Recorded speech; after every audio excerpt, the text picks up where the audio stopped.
ഇന്ന് ഞാൻ ഉണ്ടാക്കാൻ പോകുന്നത് തക്കാളി ചട്നിയാണ്. തക്കാളി ചട്നിക്ക് വേണ്ടത് ഒരു വലിയ സവോള വേണം, ഒരു വലിയ തക്കാളി വേണം, 2-3 അല്ലി വെളുത്തുള്ളി വേണം, 2-3 തണ്ട് കറിവേപ്പില വേണം. ഇത്ര എടുത്തതിന് ശേഷം ചട്ടിയിലേക്ക് 3-4 വലിയ ടേബിൾ സ്പൂണിലെ എണ്ണ ഒഴിക്കുക. അതിനുശേഷം ആ എണ്ണയിലേക്ക്, ചൂടായി വരുന്ന എണ്ണയിലേക്ക് 1 സ്പൂൺ അളവിൽ നമ്മുടെ ഉഴുന്ന് പരിപ്പിട്ട് അത് നല്ലപോലെ മൂപ്പിച്ചെടുക്കണം.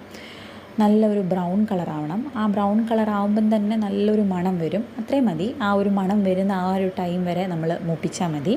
അതിന് ശേഷം ആണ് നമ്മൾ ഇതിലേക്ക് അടുത്ത സാധനം ഇടുന്നത്. അത്രയായി വരുമ്പോഴത്തേന് നമ്മൾ അതിലോട്ട് നമ്മൾ എടുത്തു വച്ചേക്കുന്ന വെളുത്തുള്ളി ഇട്ട് കൊടുക്കണം. വെളുത്തുള്ളി ഇട്ട് അതിന് ശേഷം കറിവേപ്പിലയും കൂടി ഇട്ട് ഇളക്കിയെടുക്കുക. ജസ്റ്റ് ഒന്ന് ഇളക്കുക. ഇളക്കിയതിന് ശേഷം നമ്മൾ സവാള ഇട്ട് കൊടുക്കണം. സവാളയും കൂടെ ഇട്ട് കൊടുത്ത് നല്ലപോലെ ഒന്ന് വഴറ്റിയെടുക്കാം. സവാള ഇടുന്ന ടൈമിൽ ഞാൻ കുറച്ച് ഉപ്പും കൂടി ചേർക്കുന്നുണ്ട്. ഒരു 1/2 സ്പൂണോളം ഉപ്പ് ചേർക്കുന്നുണ്ട്. ഉപ്പിടുമ്പോൾ എന്താണെന്ന് വെച്ചാൽ പെട്ടെന്ന് നമ്മുടെ സവാള വഴണ്ട് കിട്ടും. അതിന് വേണ്ടിയിട്ടാണ് ഞാൻ ഉപ്പിട്ട് വഴറ്റിയെടുക്കുന്നത്. പിന്നെ നമുക്ക് ഉപ്പ് കുറവാണെങ്കിൽ പിന്നീട് ഉപ്പ് ചേർത്താൽ മതി.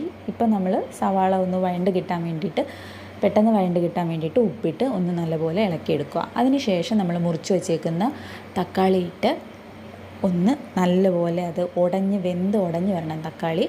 നമ്മൾ അതുപോലെ എടുത്തതിന് ശേഷം ഒരു 3/4 സ്പൂണോളം എരിവുള്ള മുളക് പൊടി ഇടും.